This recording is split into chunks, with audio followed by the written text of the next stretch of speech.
ਹੈ ਭੀ ਸੱਚ। ਨਾਨਕ ਹੋਸੀ ਭੀ ਸੱਚ।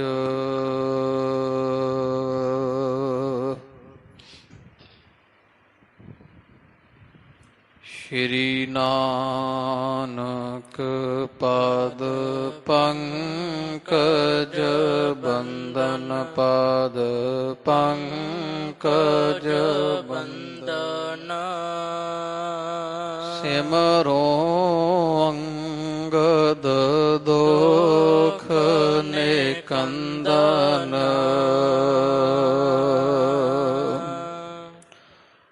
ਅਮਰਦਾਸ ਗੁਰ ਹਿਰਦੇ ਧਿਆਵਾ ਹਿਰਦੇ ਧਿਆਵਾ। ਸ਼੍ਰੀ ਗੁਰ ਰਾਮਦਾਸ ਗੁਣ ਗਾਵਾ। ਸ਼੍ਰੀ ਅਰਜਨ ਬਿਘਨਨ ਕੇ ਨਾਸ਼ਕ ਬਿਘਨਨ ਕੇ ਨਾਸ਼ਕ। ਹਰ ਗੋਬਿੰਦ ਸ਼ੁਭ ਸੁਮਤ ਪ੍ਰਕਾਸ਼ਕ। ਸ਼੍ਰੀ ਹਰਿ ਰਾਏ ਨਮੋ ਕਰ ਜੋਰੀ ਨਮੋ ਕਰ ਜੋਰੀ। ਗੁਰ ਹਰਿ ਕ੍ਰਿਸ਼ਨ ਮਨਾਏ ਬਹੋਰੀ। ਤੇਗ ਬਹਾਦਰ ਪਰਮ ਕਿਰਪਾਲਾ ਪਰਮ ਕਿਰਪਾਲਾ। ਸ਼੍ਰੀ ਗੁਰ ਗੋਬਿੰਦ ਸਿੰਘ ਬਿਸਾਲਾ। ਤਰੋਂ ਤਰਾ ਪਰ ਪੁੰਨ ਪੁੰਨ ਸੀਸਾ ਪੁੰਨ ਪੁੰਨ ਸੀਸਾ। ਬੰਦੋਂ ਬਾਰ ਬਾਰ ਜਗਦੀਸ਼ਾ।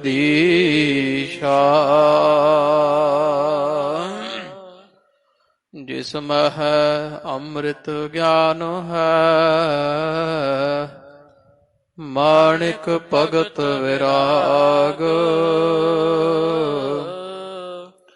ਗੁਰੂ ਗ੍ਰੰਥ ਸਾਹਿਬ ਓਦਦ ਬੰਦੋਂ ਕਰ ਅਨੁਰਾਗ। ਸ਼੍ਰੀ ਗੁਰ ਸ਼ਬਦ ਕਮਾਏ ਜਿਨਾ ਜੀਤੇ ਪੰਚ ਵਿਕਾਰ। ਤਿਨ ਸੰਤਨ ਕੋ ਬੰਦਨਾ ਸਿਰ ਚਰਨਨ ਪਰ ਤਾਰ। ਤਿਨ ਸੰਤਨ ਕੋ ਬੰਦਨਾ ਸਿਰ ਚਰਨਨ ਪਰ ਤਾਰ। ਸਤਿਨਾਮ ਵਾਹਿਗੁਰੂ ਸਾਹਿਬ ਜੀਓ। ਸ਼੍ਰੀ ਗੁਰ ਕਿਰਪਾ ਨਿਧਾਨ ਬਾਰ ਸਕਲ ਲੋਕ ਸੁਖ ਦਾਨ। ਭਾਗਹੀਨ ਨਿੰਦਕ ਲਹਤ ਨਿਜ ਕਰਮਨ ਫਲ ਜਾਨ। ਸ਼੍ਰੀ ਗੁਰ ਕਿਰਪਾ ਨਿਧਾਨ ਬਾਰ ਸਕਲ ਲੋਕ ਸੁਖ ਦਾਨ। ਭਾਗਹੀਨ ਨਿੰਦਕ ਲਹਤ ਨਿਜ ਕਰਮਨ ਫਲ ਜਾਨ। ਵਾਹਿਗੁਰੂ ਜੀ ਕਾ ਖਾਲਸਾ ਵਾਹਿਗੁਰੂ ਜੀ ਕੀ ਫਤਿਹ। ਹਾਜ਼ਰਾ ਹਜੂਰ ਜਹਰਾ ਜਹੂਰ ਦੀਨਾ ਬੰਧੂ ਭਗਤ ਵਛਲ ਦਾਸ ਪਾਤਸ਼ਾਹੀਓ ਜੀ ਕੇ ਪਾਵਨ ਪਵਿੱਤਰ ਸਵਰੂਪ ਕਰੁਣਾ ਨਿਧਾਨ ਜਗ ਦਾਤੇ ਗੁਰੂ ਗਰੀਬ ਨਿਵਾਜ ਨਿਹਚਲ ਚੌਰ ਛਤਰ ਤਖਤ ਕੇ ਮਾਲਕ ਧੰਨ ਧੰਨ ਸਾਹਿਬ ਆਦਿ ਸ਼੍ਰੀ ਗੁਰੂ ਗ੍ਰੰਥ ਸਾਹਿਬ ਜੀ ਸੱਚੇ ਪਾਤਸ਼ਾਹ ਸਤਿਗੁਰਾਂ ਦੇ ਸੰਧਿਆ ਸਮੇਂ ਦੇ ਸੱਜ ਰਹੇ ਦੀਵਾਨ ਅੰਦਰ ਹਾਜ਼ਰੀਆਂ ਭਰ ਰਹੀ ਗੁਰੂ ਰੂਪ ਗੁਰੂ ਖਾਲਸਾ ਸਾਧ ਸੰਗਤ ਜੀਓ, ਵੱਡੇ ਭਾਗਾਂ ਦੇ ਸਦਕਾ ਸੁਭਾਗ ਪ੍ਰਾਪਤ ਹੋਇਆ ਨੇਤਰਾਂ ਨਾਲ ਸਤਿਗੁਰਾਂ ਦੇ ਖੁੱਲੇ ਦਰਸ਼ਨ ਦੀਦਾਰ ਕੀਤੇ ਹਨ। ਕੰਮਾਂ ਕਾਰਾਂ ਨੂੰ ਸੰਕੋਚਦਿਆਂ ਹੋਇਆਂ ਆਪ ਮਾਈ ਭਾਈ ਸੰਗਤਾਂ ਕਥਾ ਸ਼ਰਵਣ ਕਰਨ ਦੇ ਪ੍ਰੇਮੀ ਜਨ ਨਿਤਾ ਪ੍ਰਤੀ ਪਾਵਨ ਸਤ ਸੰਗਤ ਦੀਆਂ ਪਵਿੱਤਰ ਘੜੀਆਂ ਦਾ ਆਨੰਦ ਮਾਣਦੇ ਹੋ। ਧੰਨ ਧੰਨ ਸਾਹਿਬ ਸ੍ਰੀ ਗੁਰੂ ਅਮਰਦਾਸ ਜੀ ਸੱਚੇ ਪਾਤਸ਼ਾਹ ਸਤਿਗੁਰਾਂ ਦੇ ਪਾਵਨ ਪਵਿੱਤਰ ਦਰ ਘਰ ਦੀ ਸੋਭਾ ਕੀਰਤ ਵਡਿਆਈ ਸ਼ਰਵਣ ਕਰਨ ਵਾਸਤੇ ਆਪਾਂ ਰਲ ਮਿਲ ਕਰਕੇ ਸਤਿਗੁਰਾਂ ਦੇ ਹਜ਼ੂਰ ਜੁੜ ਬੈਠਦੇ ਹਾਂ। ਜਥਾ ਪ੍ਰਸੰਗ ਪਿਛਲੇ ਦੀਵਾਨ ਵਿੱਚ ਆਪਾਂ ਪਹਿਲੀ ਰਾਸ 59 ਅੰਸੂ ਅੰਦਰ ਸੁਣਿਆ ਪੜ੍ਹਿਆ ਵਿਚਾਰਿਆ। ਧੰਨ ਧੰਨ ਸਾਹਿਬ ਸ੍ਰੀ ਗੁਰੂ ਅਮਰਦਾਸ ਜੀ ਸੱਚੇ ਸਤਿਗੁਰਾਂ ਦੇ ਪਰਿਵਾਰ ਦੀ ਬਾਬਤ ਕਵੀ ਸੰਤੋਖ ਸਿੰਘ ਸਾਹਿਬ ਜੀਆਂ ਬੜੀ ਸੋਹਣੀ ਰਚਨਾ ਕੀਤੀ ਹੈ। ਇਹ ਪ੍ਰਸੰਗ ਦਰਜ ਕੀਤਾ ਕਿ ਮਹਾਰਾਜ ਦਾ ਪਰਿਵਾਰ ਦੇ ਅੰਦਰ ਕੌਣ ਕੌਣ ਮਹਾਰਾਜ ਦੇ ਪੁੱਤਰ ਪੋਤਰੇ ਸਤਿਗੁਰਾਂ ਦੇ ਪਾਵਨ ਪਵਿੱਤਰ ਗੋਇੰਦਵਾਲ ਸਥਾਨ ਦੀ ਮਹਿਮਾ ਕਵੀ ਦੀਆਂ ਕੀਤੀ, ਕਿਉਂਕਿ ਇੱਛਾ ਪੂਰਕ ਸਰਬ ਸੁਖ ਦਾਤਾ ਹਰ ਸਾਰਿਆਂ ਦੀ ਇੱਛਾ ਕਾਮਨਾ ਧੰਨ ਗੁਰੂ ਅਮਰਦਾਸ ਜੀ ਮਹਾਰਾਜ ਸੱਚੇ ਪਾਤਸ਼ਾਹ ਜੀ ਪੂਰਨ ਕਰਦੇ ਹੈ। ਜਿਸ ਕਰਕੇ ਇੱਕ ਜੋਗੀ ਨੇ ਸਤਿਗੁਰਾਂ ਦੇ ਪਾਸ ਆਣ ਬੇਨਤੀ ਕੀਤੀ, ਸੱਚੇ ਪਾਤਸ਼ਾਹ ਮੈਂ ਜਪ ਤਪ ਬਹੁਤ ਕੀਤੇ ਹੈ, ਪਿਛਲੀ ਉਮਰ ਤੱਕ ਹੁਣ ਤੀਕਰ ਮੈਂ ਬੜਾ ਭਾਰੀ ਤਪ ਕੀਤਾ, ਬੜੇ ਯੋਗ ਸਾਧਨ ਕੀਤੇ ਹੈ, ਕਸ਼ਟ ਯੋਗ ਮਾਰਗ ਤੇ ਚੱਲਿਆ ਹਾਂ, ਜਿਸ ਕਰਕੇ ਸੰਸਾਰ ਵਿੱਚ ਮੇਰੀ ਬੜੀ ਮਾਨਤਾ ਹੈ। ਲੋਕ ਮੈਨੂੰ ਪੂਜਣੇ ਯੋਗ ਜਾਣ ਕੇ ਚਰਨੀ ਪੈਂਦੇ ਹੈ, ਪਰ ਸੱਚ ਜਾਣੋ ਦੀਨ ਦਿਆਲ ਮੇਰੇ ਮਨ ਨੂੰ ਕੋਈ ਸ਼ਾਂਤੀ ਨਹੀਂ। ਲੋਕ ਜ਼ਰੂਰ ਵਡਿਆਈ ਦਿੰਦੇ ਹੈ, ਪਰ ਮੇਰਾ ਆਪਦਾ ਮਨ ਰੱਤੀ ਮਾਤਰ ਵੀ ਰੰਚਕ ਵੀ ਸ਼ਾਂਤ ਨਹੀਂ ਹੈ। ਇਸ ਲਈ ਮਹਾਰਾਜ ਆਪ ਕਿਰਪਾ ਕਰੋ ਤੇ ਮੈਨੂੰ ਆਨੰਦ ਦੀਆਂ ਦਾਤਾਂ ਬਖਸ਼ੋ।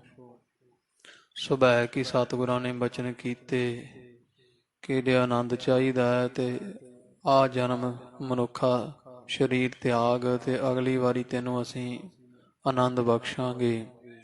ਜੋਗੀ ਨੇ ਪ੍ਰਾਣਾਯਾਮ ਦੁਆਰਾ ਜਾਂ ਕਿਸੇ ਯੋਗ ਮਾਰਗ ਦੁਆਰਾ ਆਪਣੇ ਪ੍ਰਾਣ ਤਿਆਗੇ ਤੇ ਗੁਰੂ ਅਮਰਦਾਸ ਮਹਾਰਾਜ ਜੀਆਂ ਦੇ ਪੁੱਤਰ ਮੋਹਰੀ ਜੀਆਂ ਦੇ ਘਰ ਇਹ ਜੋਗੀ ਪੈਦਾ ਹੋਇਆ। ਭਾਵ ਮਹਾਰਾਜ ਦੇ ਪੋਤਰੇ ਰੂਪ ਅੰਦਰ ਪਹਿਲਾਂ ਮਹਾਰਾਜ ਦੇ ਘਰ ਇੱਕ ਪੋਤਰਾ ਬਾਬਾ ਮੋਹਰੀ ਜੀਆਂ ਦੇ ਘਰ ਹੈ, ਜਿਹਦਾ ਨਾਮ ਸਤਿਗੁਰਾਂ ਨੇ ਅਰਥਮਲ ਰੱਖਿਆ ਹੋਇਆ ਸੀ। ਦੂਜਾ ਪੋਤਰਾ ਇਹ ਪੈਦਾ ਹੋਇਆ ਜਿਹੜਾ ਜੋਗੀ ਸੀ, ਆਨੰਦ ਦੀ ਪ੍ਰਾਪਤੀ ਵਾਸਤੇ ਜਦੋਂ ਸਤਿਗੁਰਾਂ ਨੂੰ ਪਤਾ ਚੱਲਿਆ, ਭਾਈ ਬੱਲੂ ਜੀਆਂ ਨੂੰ ਆਖਿਆ ਕਿ ਸਾਡੇ ਪਾਸ ਲੈ ਕੇ ਆਓ। ਭਾਈ ਬੱਲੂ ਜੀ ਉਹ ਬੱਚੇ ਨਵ ਜੰਮੇ ਨੂੰ ਗੋਦੀ ਚੁੱਕ ਕਰਕੇ ਸਤਿਗੁਰਾਂ ਦੇ ਹਜ਼ੂਰ ਲੈ ਆਏ।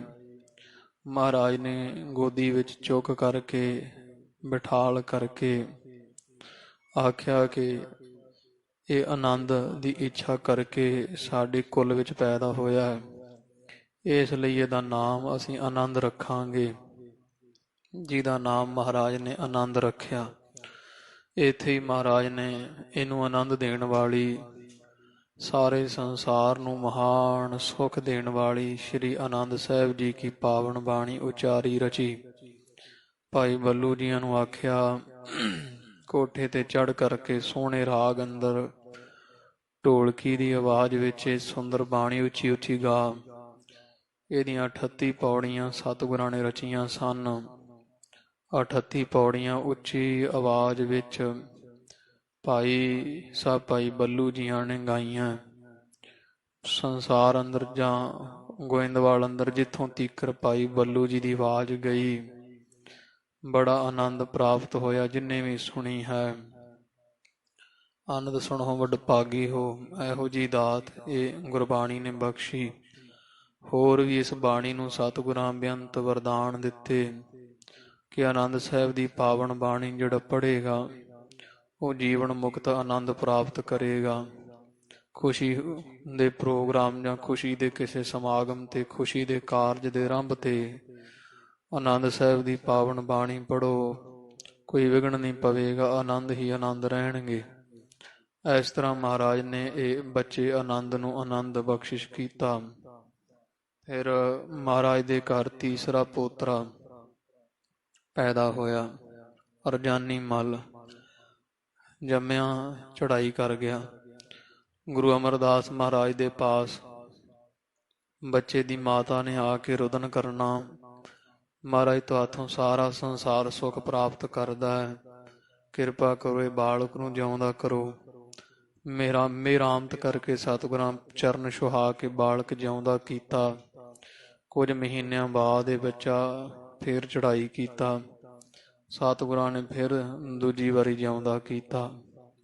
ਇਸ ਤੋਂ ਬਾਅਦ ਤਈਏ ਤਾਪ ਦਾ ਪ੍ਰਸੰਗ ਆਪ ਜਾਣਨਾ ਕਰ, ਤੇ ਮਹਾਰਾਜ ਨੇ ਪੱਕਾ ਹੀ ਇਹ ਬਚਨ ਕਰ ਦਿੱਤਾ ਵੀ ਮਾਂ ਬਾਪ ਦੇ ਹੁੰਦਿਆਂ ਕੋਈ ਵੀ ਬੱਚਾ ਚੜ੍ਹਾਈ ਨਹੀਂ ਕਰੇਗਾ।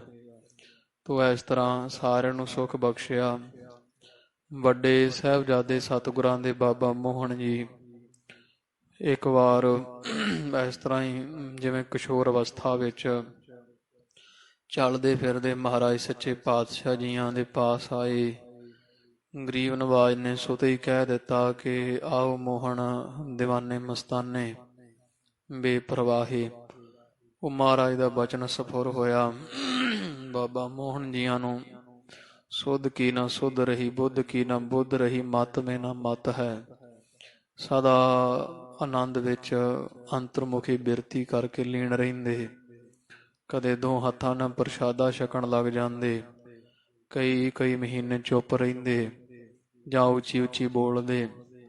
ਕਮਰੇ ਨੂੰ ਅੰਦਰੋਂ ਕੁੰਡੇ ਲਾ ਕਰਕੇ ਤੇ ਕਮਰੇ ਵਿੱਚ ਹੀ ਸਦਾ ਇਕੱਲੇ ਬੈਠੇ ਰਹਿੰਦੇ, ਨੇਤਰ ਬੰਦ ਕਰ ਲੈਂਦੇ, ਸਮਾਧੀ 'ਚ ਲੀਨ ਰਹਿੰਦੇ।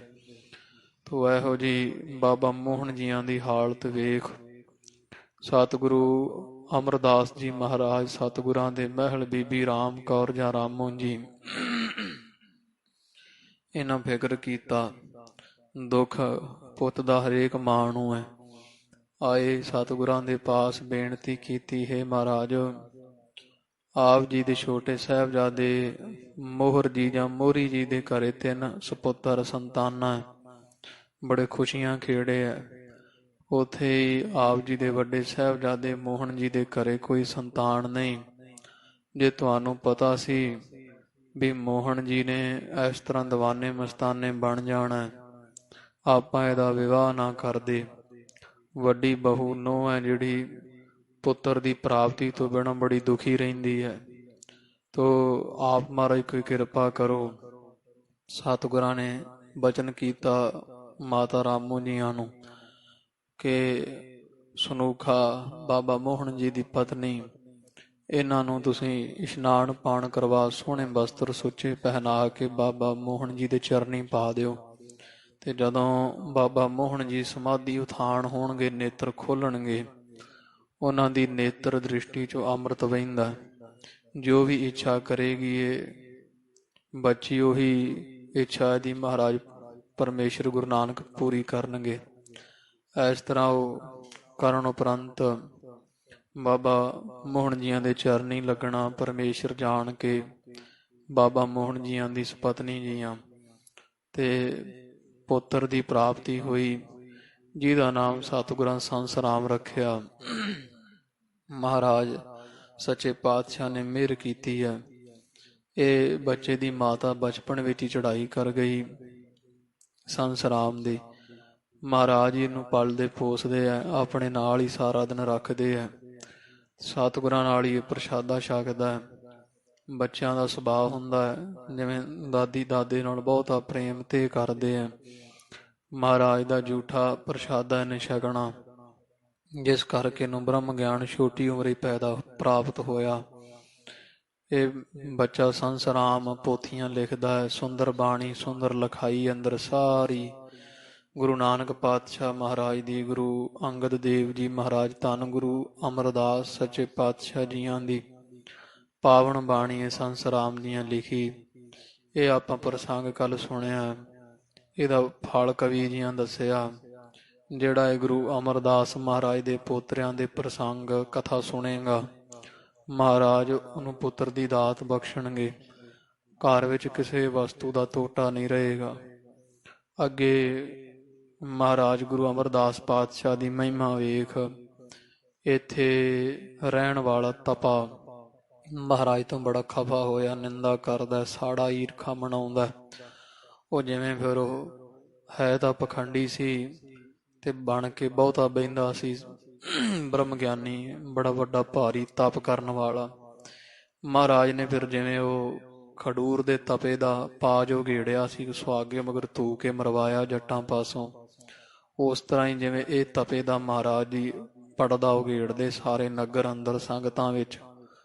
ਇਹਦਾ ਫਿਰ ਜਿਸ ਤਰ੍ਹਾਂ ਉਹ ਪੁੱਤਰ ਦੀ ਲੱਤ ਟੁੱਟੀ ਤਪੇ ਦੇ, ਉਹ ਸਾਰਾ ਪ੍ਰਸੰਗ ਦੇ ਲਾਲਚ ਦਾ ਆ ਰਿਹਾ ਹੈ। ਮਨ ਚਿੱਤ ਬਿਰਤੀ ਇਕਾਗਰ ਕਰੀਏ।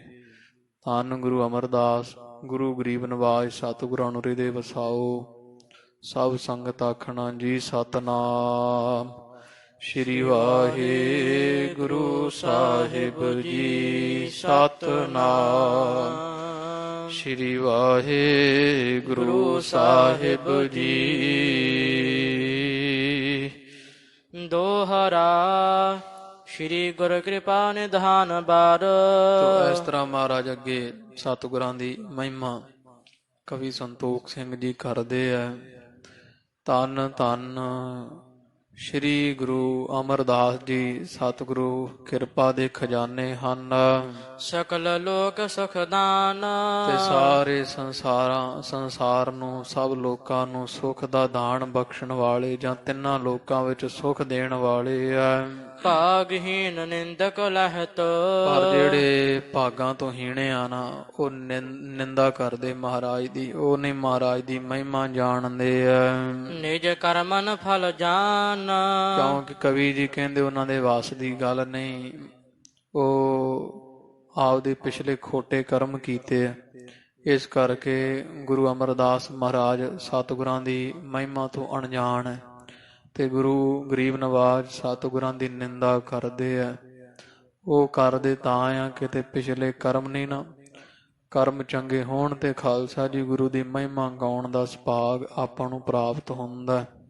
ਤਾਂ ਇਸ ਤਰ੍ਹਾਂ ਉਹ ਪਿਛਲੇ ਖੋਟੇ ਕਰਮਾਂ ਦਾ ਫਲ ਹੈ ਜਿਹੜੀ ਇਹ ਮਹਾਰਾਜ ਦੀ ਨਿੰਦਾ ਕਰਦੇ ਆ।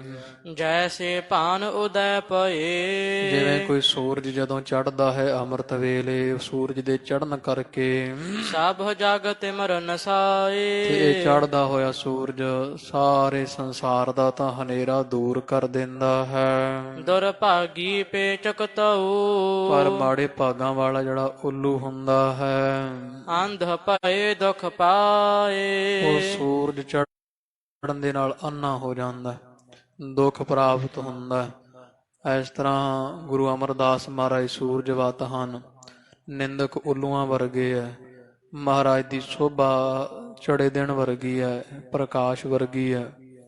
ਤੇ ਉੱਲੂਆਂ ਵਰਗੇ ਜਿਹੜੇ ਨਿੰਦਕ ਹੈ, ਇਹਨਾਂ ਨੂੰ ਮਹਾਰਾਜ ਦੀ ਸ਼ੋਭਾ ਸੁਣ ਕੇ ਸੁੱਖ ਨਹੀਂ ਮਿਲਦਾ। ਜਿਵੇਂ ਉੱਲੂ ਸੂਰਜ ਵੇਖ ਕੇ ਦੁਖੀ ਹੁੰਦਾ ਹੈ, ਨਿੰਦਕ ਖੋਟੇ ਭਾਗਾਂ ਵਾਲੇ ਗੁਰੂ ਗਰੀਬ ਨਵਾਜ ਦੀ ਮਹਿਮਾ ਸੁਣ ਕੇ ਵੇਖ ਕੇ ਪ੍ਰਤਾਪ ਤੇ ਬੜੇ ਦੁਖੀ ਹੁੰਦੇ ਆ।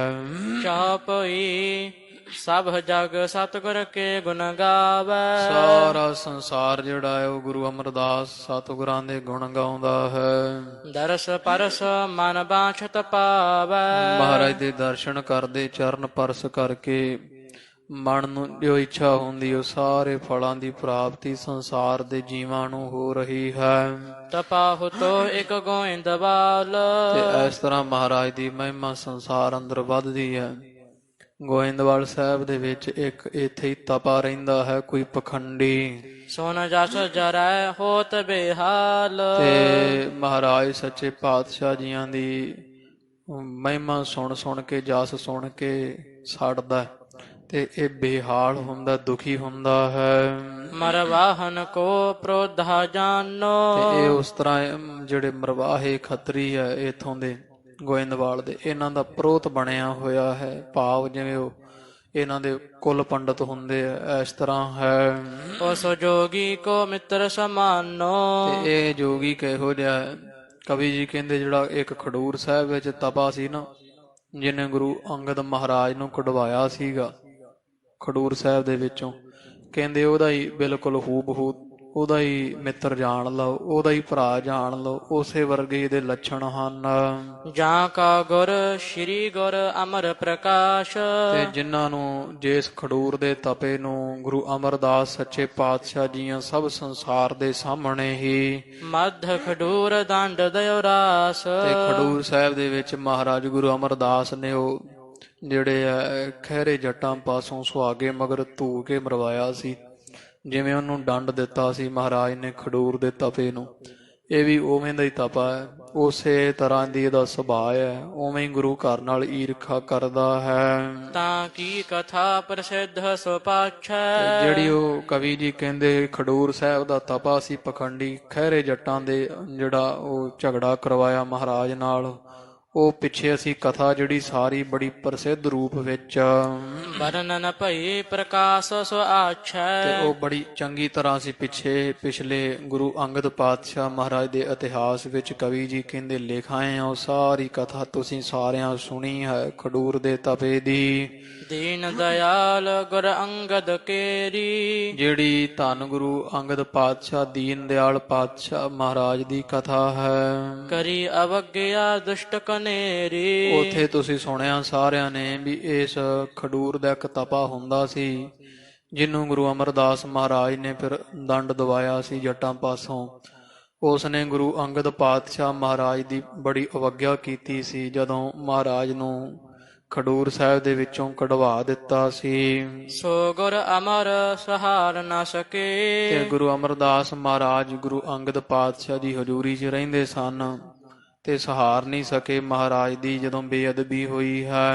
ਪੁਨ ਇਹ ਤਪਾ ਨਿੰਦ ਗਰਭ ਕੇ। ਤੇ ਉਹ ਮਹਾਰਾਜ ਸੱਚੇ ਪਾਤਸ਼ਾਹ ਗੁਰੂ ਅਮਰਦਾਸ ਜੀ ਨੂੰ ਦੰਡ ਦਿਵਾਇਆ ਸੀ।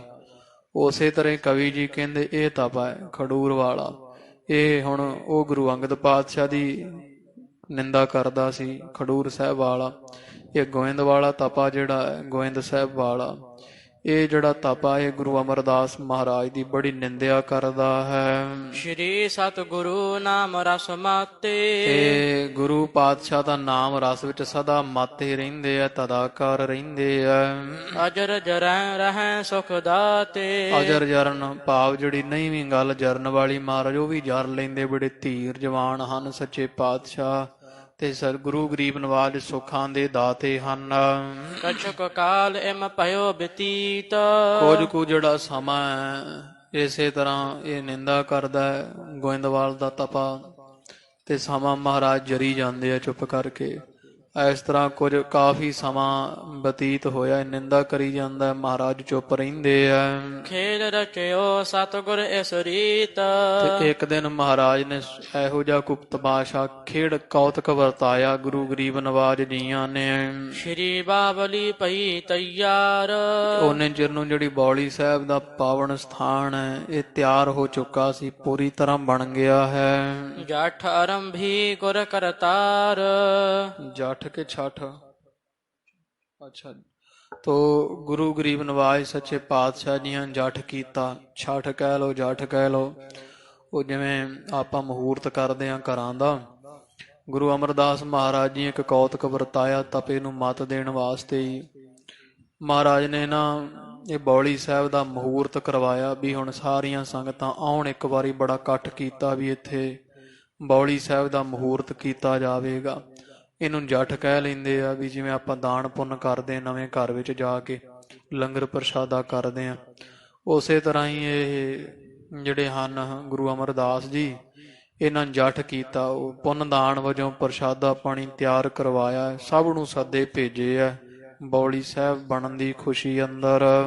ਵਿਪਰ ਆਦ ਜੋ ਥੇ ਅਧਿਕਾਰੀ, ਤੇ ਹੋਰ ਜਿਹੜੇ ਵਿਪਰ ਆਦਿਕ ਬ੍ਰਾਹਮਣ ਆਦਿਕ ਜਿੰਨੇ ਵੀ ਸੰਸਾਰੀ ਜਿਹੜੇ ਹੈ ਜਾਂ ਹੋਰ ਕੋਈ ਵੀ ਜਿੰਨੇ ਹਨ ਸਾਰੇ ਅਧਿਕਾਰੀ ਜੋ ਹੈ ਸਭ ਬ੍ਰਾਹਮਣ ਹੋਏ ਜਾਂ ਹੋਰ ਵੀ ਜਿਹੜੇ ਸੱਦਣ ਯੋਗ ਮਹਾਂਪੁਰਸ਼ ਸਨ।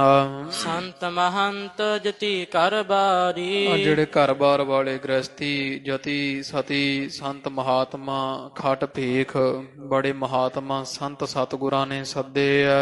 ਤਿਨਹਿ ਨਿਮੰਤਿਓ ਭੋਜਨ ਹੇਤ, ਸਾਰਿਆਂ ਨੂੰ ਮਹਾਰਾਜ ਨੇ ਸੱਦਾ ਨਿਮੰਤਰਣ ਭੇਜਿਆ, ਸੱਦਾ ਭੇਜਿਆ ਭੋਜਨ ਵਾਸਤੇ ਗੋਇੰਦਵਾਲ ਆਉਣ ਬਾਬਤ।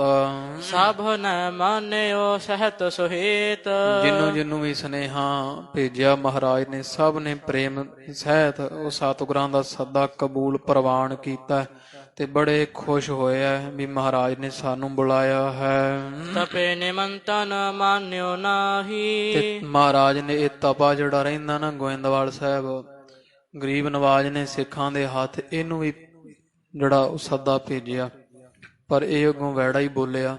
ਇਹਨੇ ਮਹਾਰਾਜ ਦਾ ਸੱਦਾ ਜਿਹੜਾ ਨਾ ਉਹ ਮੰਨਿਆ ਨਹੀਂ ਹੈ, ਭਾਵ ਜਵਾਬ ਦੇਤਾ ਤੋੜ ਕੇ ਵੀ ਅਸੀਂ ਨਹੀਂ ਵੜਦੇ ਮਹਾਰਾਜ ਦੇ ਘਰ। ਤਪਤ ਰਹਿਓ ਮਤ ਸਰ ਕੇ ਮਾਹੀ, ਕਿਉਂਕਿ ਇਹ ਗੁਰੂ ਅਮਰਦਾਸ ਜੀ ਮਹਾਰਾਜ ਨਾਲ ਈਰਖਾ ਕਰਦਾ ਹੈ ਤੇ ਬੜਾ ਸਾੜਾ ਬਣਾਉਂਦਾ, ਈਰਖਾ ਦੇ ਵਿੱਚ ਸੜਦਾ ਬਲਦਾ ਹੈ।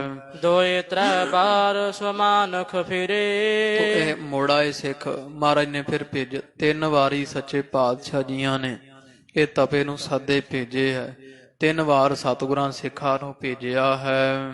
ਦੁਸ਼ਟ ਨ ਮਾਨੀ ਮਾਇਆ ਕਿਰੇ, ਪਰ ਇਹ ਦੁਸ਼ਟ ਮਾਇਆ ਦੇ ਮੋਹ ਵਿੱਚ ਘਿਰਿਆ ਹੋਇਆ ਤਪਾ ਤੇ ਪਖੰਡੀ ਹੈ। ਇਹਨੇ ਮਹਾਰਾਜ ਨਾਲ ਈਰਖਾ ਰੱਖਦਿਆਂ ਹੋਇਆਂ ਵੈਰ ਭਾਵਨਾ ਰੱਖਦਿਆਂ ਹੋਇਆਂ ਗੁਰੂ ਘਰ ਦਾ ਸੱਦਾ ਕਬੂਲ ਨਹੀਂ ਕੀਤਾ ਹੈ, ਨਹੀਂ ਮੰਨਿਆ ਹੈ। ਸਿੱਖਾਂ ਨੂੰ ਤੋੜ ਕੇ ਜਵਾਬ ਦਿੱਤਾ ਹੈ ਵੀ ਅਸੀਂ ਨਹੀਂ ਤੁਹਾਡੇ ਗੁਰੂ, ਤੁਹਾਨੂੰ ਮੁਬਾਰਕ, ਅਸੀਂ ਨਹੀਂ ਵੜਦੇ ਤੁਹਾਡੇ ਗੁਰੂ ਦੇ ਘਰ। ਇਸ ਤਰ੍ਹਾਂ ਬੋਲਿਆ ਹੈ। ਸ਼੍ਰੀ ਸਤਿਗੁਰੂ ਧਰਮ ਕੇ ਪਾਲਕ, ਗੁਰੂ ਅਮਰਦਾਸ ਮਹਾਰਾਜ ਜਿਹੜੇ ਇਹ ਧਰਮ ਪਾਲਕ ਹਨ, ਧਰਮ ਨੂੰ ਪਾਲਣ ਵਾਲੇ ਹੈ, ਪਾਲਣਾ ਕਰਨ ਵਾਲੇ ਹੈ। ਦੰਭ ਮੋਹ ਮਦ ਮਤ ਸਰ ਕਾਲਿਕ, ਤੇ ਮਹਾਰਾਜ ਪਖੰਡ ਨੂੰ ਮੋਹ ਨੂੰ ਈਰਖਾ ਨੂੰ ਸਾਰਿਆਂ ਨੂੰ ਮਹਾਰਾਜ ਜੀ ਨਾਸ਼ ਕਰਨ ਵਾਲੇ, ਧਰਮ ਦੀ ਰੱਖਿਆ ਕਰਨ ਵਾਲੇ ਹੈ ਤੇ ਪਖੰਡ ਦਾ ਲੋਭ ਮੋਹ ਦਾ ਹੰਕਾਰ ਦਾ ਈਰਖਾ ਦਾ ਸਤਿਗੁਰੂ ਜੀ ਨਾਸ਼ ਕਰਨ ਵਾਲੇ ਨਾਸ਼ਕ ਹਨ। ਤਾਂ ਕੇ ਦੰਭ ਖੰਡਨੇ ਕਾਰਨ, ਤੇ ਗੁਰੂ ਅਮਰਦਾਸ ਮਹਾਰਾਜ ਜੀਆਂ ਨੇ ਇਹ ਜੋਗੀ ਇਹ ਪਖੰਡੀ ਤਪੇ ਦਾ ਜਿਹੜਾ ਪਖੰਡ ਜਿਹਾ ਕਰਦਾ ਨਾ, ਬਹੁਤਾ ਹੰਕਾਰੀ ਈਰਖਾ ਕਰਦਾ, ਬਣ ਬਹਿੰਦਾ ਪਰ ਰੱਬ ਬਣ ਕੇ ਬਹਿੰਦਾ ਸੀ। ਇਹਦਾ ਸਾਰਾ ਪਖੰਡ ਤੋੜਨ ਵਾਸਤੇ, ਸਭ ਦੇ ਸਾਹਮਣੇ ਲਿਆਉਣ ਵਾਸਤੇ ਸ਼੍ਰੀ ਮੁਖ ਤੇ ਇਮ ਕੀਓ ਉਚਾਰਨ, ਜਦੋਂ ਇਹ ਤਪੇ ਨੇ ਜਵਾਬ ਦਿੱਤਾ ਤੇ ਮਹਾਰਾਜ ਨੇ ਆਪਦੇ ਮੁਖੋਂ ਫਿਰ ਸਾਰੇ ਪਾਸੇ ਇਹ ਗੱਲ ਅਖਵਾ ਦਿੱਤੀ ਹੈ। ਜੇ ਕੋ ਗੁਰ ਘਰ ਭੋਜਨ ਖਾਹਿ, ਸਿੱਖਾਂ ਰਾਹੀਂ ਮਹਾਰਾਜ ਨੇ ਗੱਲ ਪ੍ਰਚਾਰ ਕਰਵਾਈ ਵੀ ਜੇ ਕੋਈ ਬੌਲੀ ਸਾਹਿਬ ਦੇ ਜੱਠ ਕੀਤੇ ਤੇ ਮਹੂਰਤ ਕੀਤੇ ਤੇ ਗੁਰੂ ਘਰ ਵਿੱਚ ਆਵੇਗਾ ਭੋਜਨ ਛਕਣ ਵਾਸਤੇ 1 ਰੁਪਈਆ ਦਛਨ ਪੈ ਤੇ ਹੈ। ਅਸੀਂ ਉਹਨੂੰ ਭੋਜਨ ਛਕਣ ਤੋਂ ਬਾਅਦ ਭੋਜਨ ਦੀ ਦਛਣਾ ਜਿਹੜੀ 1 ਰੁਪਈਆ ਦੇਵਾਂਗੇ। ਤਾਉ ਪੀ ਤਪਾਸ ਆਇਓ ਨਾਹੀ। ਪਰ 1 ਰੁਪਈਆ ਮਹਾਰਾਜ ਨੇ ਆਖਿਆ ਵੀ ਸਭ ਨੂੰ ਦੇਵਾਂਗੇ, ਤਾਂ ਵੀ ਤਪਾ ਨਹੀਂ ਆਇਆ ਹੈ। ਗੁਣ ਗੁਰ ਬਚਨ ਕੀਓ ਸਭ ਮਾਹੀ। ਫਿਰ ਹੁਣ ਮਹਾਰਾਜ ਤਾਂ ਕੌਤਕ ਵਰਤਾ ਰਹੇ ਆ। ਸੱਚੇ ਪਾਤਸ਼ਾਹ ਜੀ ਤਪੇ ਦਾ ਪਖੰਡੀ ਉਘੇੜਨਾ। ਮਹਾਰਾਜ ਨੂੰ ਮਾਇਆ ਤਾਂ ਦੇਣ ਲੈਣ ਦਾ ਕੋਈ ਹੈ ਨਹੀਂ, ਲਾਲਚ। ਸਤਿਗੁਰਾਂ ਨੇ ਫਿਰ ਦੂਜੀ ਵਾਰੀ ਫਿਰੇ ਸਿੱਖਾਂ ਵਿੱਚ ਆਖ ਦਿੱਤਾ ਹੈ, ਭੋਜਨ ਜੀਵਨ ਕੋ ਜੋ ਆਵਹਿ। ਭੋਜਨ ਬਣੇ ਨੂੰ ਛਕਣ ਵਾਸਤੇ ਜਿਹੜਾ ਵੀ ਆਵੇਗਾ 2 ਰੁਪਈਏ ਦਛਨਾ ਪਾਵਹਿ। ਉਹ 2 ਰੁਪਈਏ ਜਿਹੜੀ ਦਕਸ਼ਣਾ ਨੂੰ ਅਸੀਂ ਦੇਵਾਂਗੇ ਭੋਜਨ ਛਕਣ ਉਪਰੰਤ। ਜਾਂ ਪਰ ਭੀ ਜਬ ਤਪਾ ਨ ਆਇਓ। ਫੇਰ ਵੀ ਜਦੋਂ ਤਪਾ ਨਾ ਆਇਆ ਹੈ ਤਬ ਸਤਿਗੁਰ ਇਹ ਭਾਂਤ ਅਲਾਇਓ। ਫਿਰ ਗਰੀਬ ਨਵਾਜ ਨੇ ਇਉਂ ਕਹਿ ਦਿੱਤਾ ਹੈ, 5 ਮੁਦਰ ਕਾ ਪਾਵੈ ਸੋਈ। ਮਹਾਰਾਜ ਕਹਿੰਦੇ 5 ਰੁਪਈਏ ਮਿਲਣਗੇ ਉਸ ਨੂੰ। ਭੋਜਨ ਕਹਿਤ ਆਵੈ ਜੋਈ। ਜਿਹੜੀਆਂ ਜਿਹੜੀਆਂ ਸੰਗਤਾਂ ਜਾਂ ਕੋਈ ਮਹਾਂਪੁਰਸ਼ ਸੰਤ ਇੱਥੇ ਆਉਣਗੇ ਭੋਜਨ ਛਕਣ ਵਾਸਤੇ, ਤਪਾ ਨ ਆਇਓ ਪਰ ਲਲਚਾਇਓ। ਤਪਾ ਨਹੀਂ ਆਇਆ ਪਰ ਲਾਲਚ ਜਿਹਾ ਮਨ ਵਿੱਚ ਲੱਗ ਗਿਆ ਵੀ ਚਲੇ ਜਾਈਏ ਤੇ 5 ਰੁਪਏ ਮਿਲ ਜਾਣਗੇ। ਪੁਨ ਗੁਰਦਾਸ ਕਾ ਲੋਭ ਦਿਖਾਇਓ। ਜਦੋਂ ਨਾ ਆਇਆ ਤੇ ਮਹਾਰਾਜ ਨੇ 10 ਰੁਪਏ ਦਾ ਲਾਲਚ ਤਪੇ ਨੂੰ ਵਿਖਾਇਆ ਹੈ। ਓੜਕ ਜਬ ਗੁਰ ਮੁਹਰ ਸੋ ਕਹੀ। ਤੇ ਜਦੋਂ ਨਾ ਫਿਰ ਵੀ ਹੁਣ ਜੀ ਕਰਦਾ ਆਉਣ ਨੂੰ, ਪਰ ਸ਼ਰਮ ਦਾ ਮਾਰਾ ਨਾ ਆਵੇ ਵੀ 3 ਵਾਰੀ ਤਾਂ ਜਵਾਬ ਦਿੱਤਾ। ਫਿਰ ਮਹਾਰਾਜ ਨੇ ਜਾਣ ਬੁੱਝ ਕੇ ਆਖਿਆ 1 ਮੋਹਰ ਦਿਆਂਗੇ, ਅਕਬਰੀ ਮੋਹਰ ਸੋਨੇ ਦੀ। ਉਦੋਂ 15 ਰੁਪਈਆਂ ਦੀ ਸਾਧ ਸੰਗਤ ਦੀ ਮੋਹਰ ਹੁੰਦੀ ਸੀ ਸੋਨੇ ਦੀ ਅਕਬਰੀ, ਤੇ 15 ਰੁਪਏ ਉਦੋਂ ਦੇ ਹੁਣ ਦੇ 15,000 ਤੋਂ ਵੀ ਵੱਧ ਜਾਣੇ ਜਾਂਦੇ ਸੀ। ਜਿਵੇਂ ਉਹਨਾਂ ਸਮਿਆਂ ਚ ਕੋਈ 25-30 ਰੁਪਏ ਦਾ ਤਾਂ ਕਿੱਲਾ ਵਿਗਾ ਜ਼ਮੀਨ ਆ ਜਾਂਦੀ ਰਹੀ ਹੈ। ਤੋ ਇਸ ਤਰ੍ਹਾਂ ਉਹ ਕਹਿੰਦੇ ਆ ਮਹਾਰਾਜ ਸੱਚੇ ਪਾਤਸ਼ਾਹ ਜੀ ਕਿ ਅਸੀਂ 1 ਮੋਹਰ ਜਿਹੜੀ ਨਾ ਅਕਬਰੀ ਭਾਵ 15 ਰੁਪਈਏ ਜਿਹੜੇ ਆ ਉਹ ਦੇਵਾਂਗੇ। ਤਬ ਹੈ ਤਪੇ ਕੀ ਬੁੱਧ ਸੋਭਹੀ। ਤੇ ਫੇਰ ਤਪਾ ਨਾ ਰਹਿ ਸਕਿਆ। ਉਹ ਤਪੇ ਦੀ ਜਿਹੜੀ ਬੁੱਧੀ ਆ ਨਾ ਉਹ ਲਾਲਚ ਵਾਲੇ ਪਾਸੇ ਨੂੰ ਤੁਰ ਪਈ ਹੈ। ਵਿਆਕੁਲ ਭਇਓ ਬਹੁਤ ਲਲਚਾਇਓ। ਤੇ ਦੁਹੀ ਜਿਹਾ ਹੋਣ ਲੱਗਿਆ। ਜਦੋਂ ਸਿੱਖ ਜਾਂਦੇ ਆ, ਹੋਰ ਸੰਤ ਮਹੰਤ ਮਹਾਰਾਜ ਦੇ ਘਰ ਪ੍ਰਸ਼ਾਦਾ ਛਕਣ ਜਾਂਦੇ, ਮਹਾਰਾਜ ਮੋਹਰਾਂ ਦਿੰਦੇ ਆ, ਤੇ ਇਹ ਬੜਾ ਲਾਲਚ ਸਹਿਤ ਹੋ ਕਰਕੇ ਦੁਖੀ ਹੋ ਰਿਹਾ ਹੈ। ਸੁਤ ਭੇਜਨ ਕੋ ਬਿਆੰਤ ਬਣਾਇਓ। ਤੇ ਇਹ ਚਲਾਕੀ ਨਾਲ ਨੇ ਵਿਉਂਤ ਬਣਾਈ। ਚਲ ਆਪਾਂ ਜਵਾਬ ਦਿੱਤਾ ਆਪਾਂ ਨਹੀਂ ਜਾਂਦੇ, ਤੇ ਆਪਦਾ ਮੁੰਡਾ ਪੁੱਤਰ ਆਪਦਾ ਭੇਜ ਦਿੰਦੇ ਹਾਂ। ਦੁਆਰੇ ਦੁਆਰ ਪ੍ਰਵੇਸ਼ ਨਾ ਪਾਇਓ। ਤੇ ਜਦੋਂ ਆਪਦੇ ਪੁੱਤ ਨੂੰ ਭੇਜਿਆ ਨੇ ਲੈ ਕੇ ਗਿਆ ਵੀ ਚੱਲ ਮੈਂ ਤਾਂ ਹੁਣ ਜਵਾਬ ਦਿੱਤਾ ਤੇ ਤੂੰ ਜਾ ਕੇ ਪੰਗਤ 'ਚ ਬਹਿ ਜਾ। ਜਦੋਂ ਇਹ ਭੇਜਿਆ ਤੇ ਜਾਂਦਿਆਂ ਨੂੰ ਪੰਗਤਾਂ ਪੂਰੀਆਂ ਹੋ ਚੁੱਕੀਆਂ ਸੀ, ਤੇ ਡਿਊੜੀ ਦਾ ਦਰਵਾਜ਼ਾ ਮਹਾਰਾਜ ਨੇ ਜਾਣ ਕੇ ਹੀ, ਸਤਿਗੁਰੂ ਜਾਣਦੇ ਸਾਰਾ, ਡਿਊੜੀ ਦਾ ਦਰਵਾਜ਼ਾ ਸਤਿਗੁਰਾਂ ਨੇ ਬੰਦ ਕਰਵਾ ਦਿੱਤਾ। ਜਦੋਂ ਇਹ ਗਏ ਦੋਵੇਂ ਪਿਓ ਪੁੱਤ, ਪੁੱਤਰ ਨੂੰ ਅੰਦਰ ਵਾੜਨਾ ਸੀ, ਡਿਊੜੀ ਦਾ ਦਰਵਾਜ਼ਾ ਜਦੋਂ ਬੰਦ ਦੇਖਿਆ ਹੈ, ਪਕੜ ਭੀਤ ਪਰ ਪੂਤ ਚੜਾਇਓ। ਤੇ ਉਹ 15 ਦੇ ਲਾਲਚ ਨੂੰ ਤਪੇ ਨੇ ਧੱਕ ਕੇ ਆਪਦੇ ਪੁੱਤਰ ਨੂੰ ਤੇ ਕੰਧ ਤੇ ਚੜਾ ਦਿੱਤਾ ਹੈ। ਸੋ ਗਿਰ ਪਰਿਓ ਭੀਤ ਤੇ ਤਰੇ। ਤੇ ਕੰਧ ਤੋਂ ਇਹਦਾ ਪੁੱਤ ਜਿਹੜਾ ਉਹ ਥੱਲੇ ਅੰਦਰਲੇ ਵਾਰ ਜਿਹੜਾ ਗੋਇੰਦਵਾਲ ਸਾਹਿਬ ਦੇ ਮਹਾਰਾਜ ਦੇ ਘਰ ਵਿੱਚ ਡਿੱਗ ਪਿਆ ਹੈ। ਟੂਟੀ ਟਾਂਗ ਰੁਦਨ ਬਹਾ ਕਰੇ। ਤੇ ਪੁੱਤ ਚਾਂਗਰਾ ਮਾਰਦਾ, ਉਹਦੀ ਲੱਤ ਟੁੱਟ ਗਈ ਕੰਧ ਤੋਂ ਡਿੱਗ ਕਰਕੇ। ਨੀਚ ਊਚ ਮੈਂ ਉਘਰਿਓ ਪਾਜ। ਤੇ ਸਾਰੇ ਤਾੜੀਆਂ ਮਾਰ ਮਾਰ ਕੇ ਹੱਸਣ ਲੱਗੇ। ਲਓ ਕਹਿੰਦੇ ਆਪ ਤਾਂ ਆਇਆ ਨਹੀਂ ਤੇ ਮੁੰਡਾ ਭੇਜਦਾ। ਸਾਰੇ ਜਿੰਨੇ ਬੈਠੇ ਆ, ਪੰਚਾਇਤਾਂ ਬੜੀਆਂ ਆਈਆਂ ਸਨ, ਲਾਗੇ ਲਾਗੇ ਨਗਰ ਦੀ ਬਹੁਤ ਸੰਗਤ ਸੀ, ਛੋਟੇ ਵੱਡੇ ਸਾਰੇ ਆਏ। ਸਾਰਿਆਂ ਦੇ ਵਿੱਚ ਇਹਦਾ ਜਿਹੜਾ ਪੜਦਾ ਹੈ ਨਾ ਤਪੇ ਦਾ ਉਗੜ ਗਿਆ ਵੀ ਮੁੰਡੇ ਨੂੰ ਕੰਧ ਟਪਾਉਂਦਾ ਤੇ ਉਹਦੀ ਲੱਤ ਤੜਵਾ ਦਿੱਤੀ ਹੈ। ਲੋਭਤ ਪੇ ਕਾ ਦੀਨੀ ਲਾਜ। ਤੇ ਇਹ ਸਾਰਿਆਂ ਨੇ ਬੜੀ ਸ਼ਰਮ ਦਿੱਤੀ ਹੈ। ਲੋਭੀ ਤਪੇ ਨੂੰ ਵੀ ਐਡਾ ਲਾਲਚੀ ਹੈ ਵੀ ਤੂੰ ਜਵਾਬ ਦੇ ਦਿੱਤਾ ਹੰਕਾਰੀ ਨੇ। ਤੇ ਫਿਰ 15 1 ਰੁਪਈਏ ਤੇ ਵੀ ਨਹੀਂ ਆਇਆ, 2 ਤੇ 5 ਤੇ 10 ਤੇ ਜਦੋਂ 15 ਆਖੇ ਮਹਾਰਾਜ ਨੇ ਤੇ ਆਪ ਨਾ ਆਇਆ ਤੇ ਮੁੰਡਾ ਆਪਦਾ ਪੁੱਤਰ ਕੰਧ ਟਪਾਇਆ ਉਹਦੀ ਲੱਤ ਤੜਵਾ ਦਿੱਤੀ ਹੈ। ਲਾਲਚੀ ਨੇ ਬੜੀ ਸਾਰਿਆਂ ਸ਼ਰਮ ਦਿੱਤੀ ਹੈ। ਸਤਿਗੁਰ ਸੁਨ ਮੁਸਕਾਵਤ ਤੇ ਪਏ ਗੁਰੂ ਅਮਰਦਾਸ ਮਹਾਰਾਜ ਜੀ ਸੁਣ ਸੁਣ ਕੇ ਹੱਸ ਰਹੇ ਆ। ਦੁਸ਼ਟਨ ਕੇ ਇਮਹੀ ਕਰ ਗਏ ਤੇ ਇਸ ਤਰ੍ਹਾਂ ਸੱਚੇ ਪਾਤਸ਼ਾਹ ਗੁਰੂ ਗਰੀਬ ਨਵਾਜ ਸੱਚੇ ਪਾਤਸ਼ਾਹ ਜੀਆਂ ਨੇ ਇਹਦੀ ਹਾਲਤ ਜਾਣ ਕੇ ਹੱਸੇ ਆ। ਤੇ ਮਹਾਰਾਜ ਕਹਿੰਦੇ ਐਂ ਜਿਹੜੇ ਦੁਸ਼ਟ ਹੁੰਦੇ ਆ ਉਹ ਗਲ ਜਾਂਦੇ ਹਨ। ਤਿਸ ਅਵਸਰ ਗੁਰ ਅੰਤਰਜਾਮੀ ਇਹ ਸਮੇਂ ਗੁਰੂ ਪਾਤਸ਼ਾਹ ਮਹਾਰਾਜ ਜੀ ਅੰਤਰਜਾਮੀ ਆ। ਸ਼੍ਰੀ ਗੁਰੂ ਰਾਮਦਾਸ ਪ੍ਰਭ ਸੁਆਮੀ ਤੇ ਧੰਨ ਗੁਰੂ ਰਾਮਦਾਸ ਜੀ ਮਹਾਰਾਜ ਵੀ ਇੱਥੇ ਖੜੇ ਹੋਏ ਆ। ਸਤਿਗੁਰੂ ਰਾਮਦਾਸ ਮਹਾਰਾਜ ਜੀ ਸਭ ਜਾਣ ਗਏ ਆ ਵੀ ਮਹਾਰਾਜ ਨੇ ਕੌਤਕ ਵਰਤਾਇਆ। ਤਪੇ ਦੀ ਇਹ ਹਾਲਤ ਮਹਾਰਾਜ ਨੇ ਪੜਦਾ ਤਪੇ ਦਾ ਉਗੇੜਿਆ ਹੈ। ਗੁਰੂ ਘਰ ਨਾਲ ਵੈਰ ਰੱਖਦਾ ਸੀ। ਭੋਜਨ ਸਭਨ ਕਰਾਵਤ ਖਰੇ ਤੇ ਸ਼੍ਰੀ ਗੁਰੂ ਰਾਮਦਾਸ ਜੀ ਵੀ ਇੱਥੇ ਪੰਗਤਾਂ ਵਿੱਚ ਸਭ ਸੰਗਤਾਂ ਨੂੰ ਭੋਜਨ ਵਰਤਾ ਰਹੇ ਆ ਖੜ ਕਰਕੇ ਉੱਪਰ।